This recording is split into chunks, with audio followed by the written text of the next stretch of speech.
Frères et sœurs paroissiens, la paix soit avec vous. Alors, je réponds à une nouvelle question. Jésus a-t-il institué l'Eucharistie? Alors, il y a beaucoup d'éléments dans les Écritures qui permettent de répondre oui à cette question. Il y a trois récits de l'institution de l'Eucharistie, Matthieu, Marc et Luc. Et puis, on a même aussi la tradition de l'institution de l'Eucharistie qui est transmise par Saint Paul, hein, qui nous en parle dans la première lettre aux Corinthiens au 11e chapitre. Et puis évidemment, on a le chapitre 6 de l'Évangile de Saint Jean, qui n'est pas un récit d'institution de l'Eucharistie, mais qui est un récit sur le pain de vie à la synagogue de Capharnaüm, dans lequel Jésus prophétise, hein, il dit, c'est moi le pain nouveau, c'est moi la manne nouvelle, pain livré pour la vie du monde. C'est ma chair, hein, c'est ma chair le pain livré pour la vie du monde. Alors, Jésus déjà dit quelques mois, quelques années avant sa passion, de quelle manière il donnera la vie au monde, hein, par l'Eucharistie. Alors voilà, je vais vous lire quelques éléments, spécialement dans Saint Paul, en 1 aux Corinthiens chapitre 11. Saint Paul dit ceci. J'ai moi-même reçu ce qui vient du Seigneur et je vous l'ai transmis. La nuit où il était livré, le Seigneur Jésus prit du pain, puis, ayant rendu grâce, il le rompit et dit, Ceci est mon corps qui est pour vous, faites cela en mémoire de moi. Après le repas, il fit de même avec la coupe, en disant, Cette coupe est la nouvelle alliance en mon sang. Chaque fois que vous en boirez, faites cela en mémoire de moi. Ainsi donc, chaque fois que vous mangez ce pain et que vous buvez cette coupe, vous proclamez la mort du Seigneur jusqu'à ce qu'il vienne.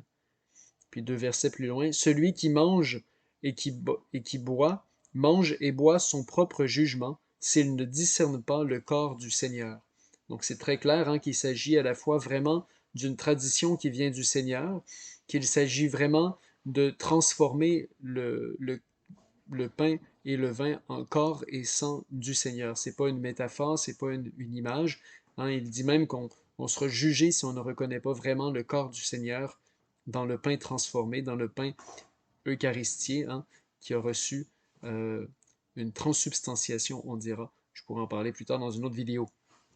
Alors, dès les premières années après la mort de Jésus, Saint Paul le confirme, et le livre des Actes des Apôtres aussi, en fait, dès les premières années, on voit que les apôtres célébraient l'Eucharistie, hein, pas exactement de la manière dont on le fait aujourd'hui. Évidemment, ils n'avaient pas leur petit missel, mais quand même, ils célébraient l'Eucharistie. Et puis, Saint Justin, vers 150, nous décrit de quelle manière c'était fait à Rome, de manière très intéressante, dans un texte qui s'appelle son Apologie, parce qu'il a rendu compte à l'empereur romain de l'époque, Antonin le Pieux, ce qu'étaient les pratiques chrétiennes et d'où elles venaient. Et alors, je vous lis un petit extrait de Saint Justin, très, très intéressant. Il dit, Nous ne prenons pas l'Eucharistie comme un pain ordinaire ou une boisson ordinaire. De même que Jésus-Christ, notre Sauveur, en s'incarnant, par la parole de Dieu, a pris chair et sang pour nous, ainsi l'aliment devenu Eucharistie par la prière contenant sa parole, et qui nourrit notre sang et notre chair en les transformant, cet aliment est la chair et le sang de ce même Jésus qui s'est incarné. Voilà ce qui nous est enseigné. Et puis il ajoute, les apôtres, dans leur mémoire qu'on appelle Évangile, nous ont transmis l'ordre de Jésus. Il prit du pain, il rendit grâce et il dit, Faites cela en mémoire de moi, ceci est mon corps. De même, il prit la coupe et il dit, Ceci est mon sang. Et c'est à eux seuls, hein, les apôtres, qu'il le distribua. Depuis ce temps, nous n'avons jamais cessé d'en renouveler la mémoire entre nous.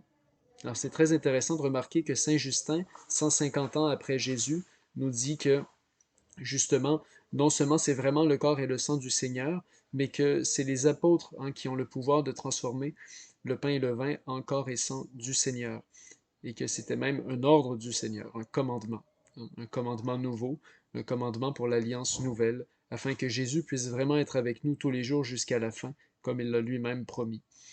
Alors, frères et sœurs, nous pouvons toujours avancer davantage en intelligence de ce grand sacrement.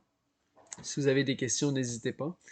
Et voilà, donc c'est ce même sacrement qui a été institué par Jésus qu'on appelle aujourd'hui la communion, l'Eucharistie, le saint sacrifice de la messe, le mémorial, etc. C'est vraiment Jésus qui se livre au Père dans l'Esprit Saint pour le salut du monde, salut auquel nous communions chaque jour lorsque nous allons à la messe. Que Dieu vous bénisse, bonne semaine.